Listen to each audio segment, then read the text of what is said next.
কিছুদিন আগে একটা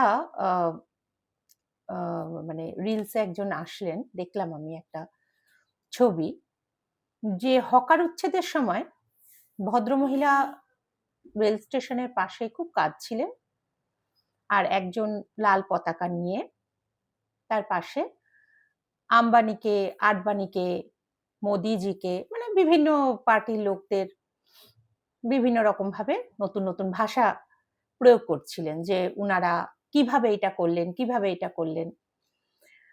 তো যেটা এখন আমি একটু বলতে চাই, আমি সার্চ করে যেটা পেলাম, বামপন্থী ১৯৮১ সালে শিয়ালদাতে ফ্লাইওভারে একটা বড় ধরনের হকার উচ্ছেদ করেছিলেন।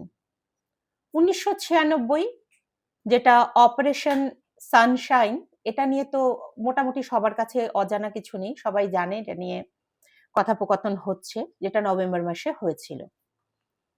নভেম্বর মাসে ওই একই সালে ১৯৯৬ সালে গড়িয়াহাটে, শ্যামবাজারে, হাতিবাগানে রাস্তা সহ, ফুটপাত সহ বড় ধরনের উচ্ছেদ হয়েছিল। এরপর ১লা ডিসেম্বরে ২০০০-এ অবৈধ দোকান ভাঙা হয়, প্রচুর অবৈধ দোকান ভাঙা পড়ে, এবং ২০০০-এ গড়িয়াহাট, কালীঘাট এবং লেক মার্কেট বড় ধরনের হকার উচ্ছেদ কিন্তু হয়। আর এই হকার উচ্ছেদ কারা করেছেন? আমাদের সিপিআইএম করেছেন। তো এই আমি এত কিছু তো এমনি বলতে পারি না, তাই নথিতে লিখে নিয়ে এসেছি, লিখে নিয়ে এসে আমি এগুলোকে আর কি আপনাদের সামনে তুলে ধরলাম। এবার যেটা সমস্যা দেখুন, যেটা সমস্যা, আসল সমস্যা, ভদ্রমহিলা কাঁদছিলেন, খুব খারাপ লাগছিল। যে কোনো মানুষ আজকালকার যুগে কেউ করে খাচ্ছে বিগত বহু বছর ধরে, তার পেটে লাত পোড়া এবং তারপরে তার কি হবে সে জানে না, তার চোখে জল আসে, এটা স্বাভাবিক, এটা কান্না, এটা দুঃখের ব্যাপার। কিন্তু তার পাশে বসে যে লাল ঝান্ডাটা নিয়ে পলিটিক্সটা চলছিল, সে পলিটিক্সটা দেখলে আমার হাসি পায়। কেন হাসি পায়? আজকে ধরে নিন, সাপোজ কথায় কথায় হকার যারা, এই একটা পার্টি, তৃণমূল পার্টি, বিগত সিপিএম পার্টিও প্রচুর হকার বসিয়েছে এবং তারাও পয়সা খেয়েছে, তৃণমূলও পয়সা খেয়েছে, তৃণমূল হয়তো বেশি পরিমাণে খেয়েছে, যাই হোক ওইটা নিয়ে আমি ওই ব্যাপারটা নিয়ে যাচ্ছি না, এবার বসিয়েছে তারা। তো হকার্সদের প্রথম কথা মাথায় এটা রাখতে হবে, আমি যেখানেই বসছি না কেন সেটা আমার জায়গা নয়, এটা সরকারের জায়গা।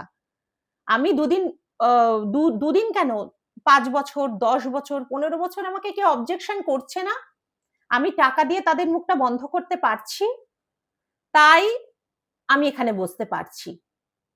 তো আমি, কোনো সরকার যদি টাকা নিতে নারাজ থাকে, যে না আমি টাকা নেব না, আমার দরকার নেই, আমার হকারেরও দরকার নেই, আমার তাদের কাছ থেকে টাকাও খাওয়ার দরকার নেই, তা আপনারা উঠে যান।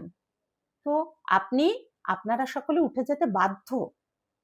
তো আপনাদের বসার আগেই তো মেন্টালিটিতে এটা রাখা দরকার, যেটা আমার জায়গা না, কোথাও হয়তো রেলের জায়গা, কোথাও হয়তো রাস্তা, তো ওটা আমার জিনিস নয়, আমাকে যখন তখন এখান থেকে উঠে যেতে হবে। তো আপনারা বসেছেন, আপনাদের এত বছর ধরে সবাই পয়সা খেয়েছে এবং হয়তো পয়সা খেয়েছে সেইভাবেই আপনারা বসেছেন, সেটা নিয়ে আমি যাচ্ছি না। এবং ঘটনাটা যেটা আসল, সেটা হচ্ছে যে এইটা কি সমস্যার সমাধান? যে কোনো পার্টি এসে যদি হকার উচ্ছেদ করে, তার অপোনিয়ন পার্টি গিয়ে ঝান্ডা নিয়ে বসে পড়বে এবং ভুল বোঝাবে? আসল তো বলিদান সেই লোকগুলো হচ্ছে। আজকে বিজেপি হকার উচ্ছেদ করছে, লাল ঝান্ডা নিয়ে সেখানে বসছে, বা তৃণমূল গিয়ে বসছে, বসে বোঝাচ্ছে কেন করবে, কেন করবে, কেন লাল ঝান্ডা নিয়ে, কেন হকার উচ্ছেদ করাবে। ওনারা গিয়ে ওখানে বেশ ভালো পলিটিক্স রাজনীতি করে ফেলছেন ওখানটা। কিন্তু আপনারা যখন আবার সরকারে আসবেন, তখন আপনারাও তাই করতে বাধ্য।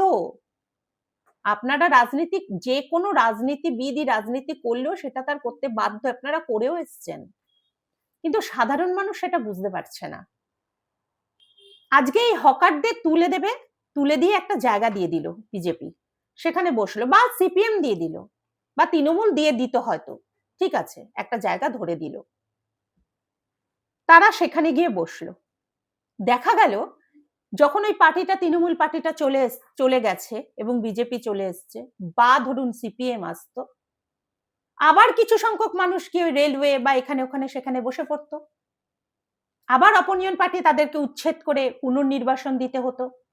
মানে এইটা কি সার্কেল ওয়াইজ চলতে থাকবে? এর কি কোনো অন্ত আছে? ভেবে দেখবেন কথাটা।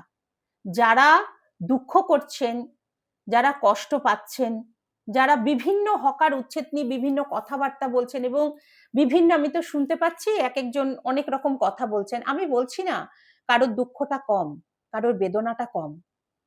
তারা সংসার চালায়, অবশ্যই তাদের বেদনাটাও অনেকটা, কিন্তু কখনো ভেবে দেখবেন যে এটার কি কোনো অন্ত আছে? আজ পর্যন্ত কোনো সরকার পেয়েছে এর কোনো অন্ত? আপনি বলতে নেই, কিছু কিছু হকারের ব্যবহার জানেন? রেল স্টেশনে গিয়ে দাঁড়ালে, আমি একবার শিয়ালদা স্টেশনে গিয়ে দাঁড়িয়েছি ট্রেনের জন্য, আমাকে বলছে এখান থেকে সরে গিয়ে দাঁড়ান, আদারওয়াইজ গায়ে জল দিয়ে দেবো। এক একজন হকারেরও ব্যবহার কিন্তু জঘন্য। তারা থাকতে থাকতে ওই জায়গাটাকে আপন করে ফেলেছে, তাদের নিজের জায়গা ভেবে ফেলেছে। তো সেরকম তো আমজনতা সবাই, আমরাও গরিব, অনেকে আছি যারা দিন আনতে দিন খাই, অনেকে আছে যারা প্রত্যেক দিন রোজগার করে ঘরে চাল ডাল নিয়ে তার সংসারটা টানতে পারছে না, তারাও গিয়ে বসে পড়ুক কোথাও। তা এরম যদি বসে পড়ে, তাহলে সারা মানে পশ্চিমবঙ্গ জুড়ে শুধু হকার্সই হকার্স। তো সুতরাং একটু বিবেচনা করে দেখবেন। আমি সমস্ত রাজনীতি দলদেরও বলছি যে রাজনীতি করুন, রাজ্যটাকে বাঁচিয়ে করুন। রাজনীতি নিজের দেশ, নিজের রাজনীতি মানে রাজ্য শেষ করে দিয়ে রাজনীতি, এই রাজনীতি একদিন কিন্তু, এই রাজনীতির জন্য আমাদের প্রত্যেককে ভুগতে হবে, প্রত্যেকটা মানুষকে ভুগতে হবে। যারা এই রাজনীতির পার্ট নেবে না তারাও কিন্তু ভুগবে। সিপিএম এর আমলে সিপিএম বহুত কিছু, আজকে 34 বছর রাজত্ব করেছে, তখন কিন্তু মিডিয়া এত সক্রিয় ছিল না। এখনকার দিনে 10-12 বছর 15 বছর মানে রাজনীতি করা, টিকে যাওয়াটা বিশাল বড় ব্যাপার। একটু ভাবনা চিন্তা করবেন। নমস্কার।